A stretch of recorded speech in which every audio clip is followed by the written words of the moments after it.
नमस्कार दोस्तों। अब कमर चीमा मैंने मतलब कुछ सालों पहले की बात है, 2-3 साल पहले की बात है, जब कमर चीमा इंडिया के राइस को देख रहा था ना, तब उसने ये कहा था कि कब तक, क्योंकि उसको दिक्कत ये हो रही थी कि इंडिया झुक नहीं रहा था पाकिस्तान के सामने बात करने से।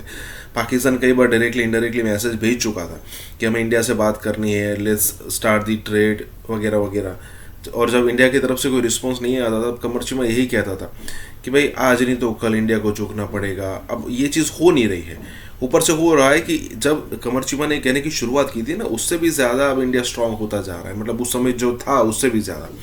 तो दिक्कत यहाँ पर ये हो रही है कि जैसे मान लीजिए कि इंडिया ने अमेरिका के साथ और रशिया के साथ दोनों के साथ रिलेशन बनाए रखे, बिल्कुल वैसे ही यहाँ पर पैलेस्टीन और इसराइल की बात हो रही है। तो वहाँ पर भी उसने रिलेशन मेंटेन कर रखे, इसराइल को सपोर्ट किया हमास के सामने, और पैलेस्टीन को यहाँ पर एड भी भिजवाई। कहने का मतलब ये है कि दोनों तरफ इंडिया अपने रिलेशन, और इट्स एन आर्ट।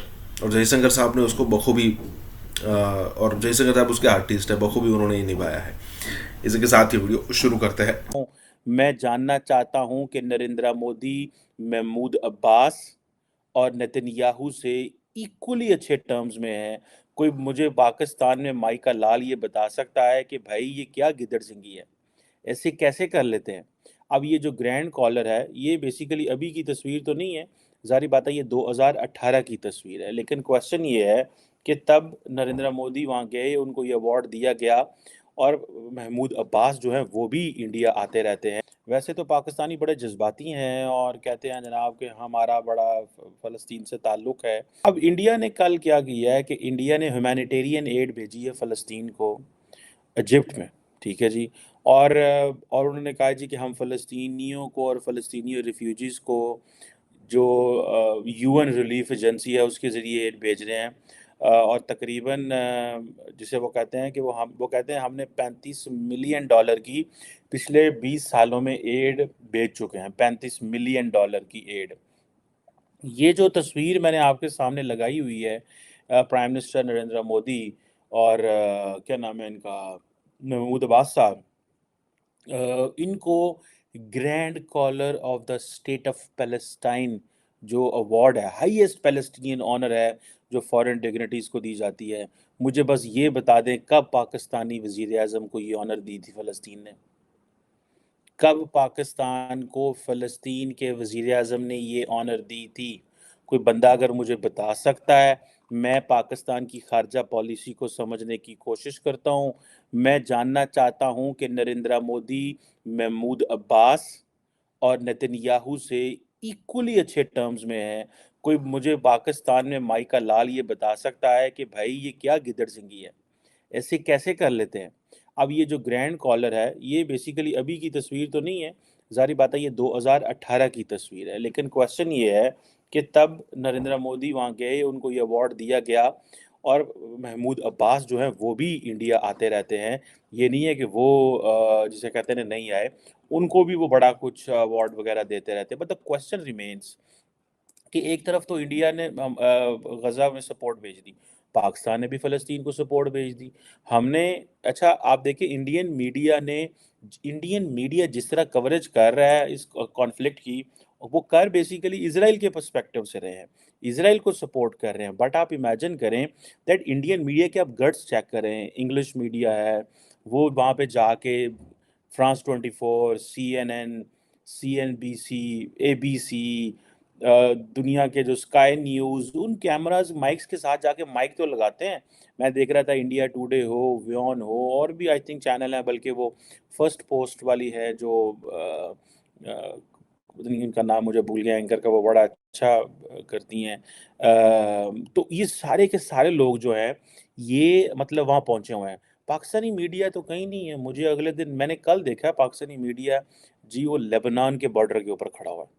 अच्छा, अब ज़ाहिर बात है इज़राइल जा नहीं सकते, लेकिन आज हमारा जो क्वेश्चन है वो ये है कि इंडिया ने वो जो बागची साहब हैं उन्होंने कहा है जी कि एक इंडियन एयर फ़ोर्स का C-17 फ्लाइट जो है, वो 6.5 tonne medical aid and 32 tonne disaster relief लेके चला गया। पाकिस्तान ने भी कोई 81 टन का मटीरियल जो है वो भेजा है। लेकिन आप इमेजिन कर लें कि पाकिस्तान का जो मटीरियल है, ह्यूमैनिटेरियन असिस्टेंस है, ये हमने बहुत बाद में सोची है। ज़ाहिर बात है इनिशियली थोड़ा मुश्किल भी होता है, कहाँ एड भेजनी है, किसको भेजनी है, यूएन की एजेंसीज हैंडल करेंगी, इजिप्शियंस देंगे, कौन देगा, क्योंकि ज़ाहिर बात है यूएन के लोगों के ज़रिए ही भेजी जा सकती है।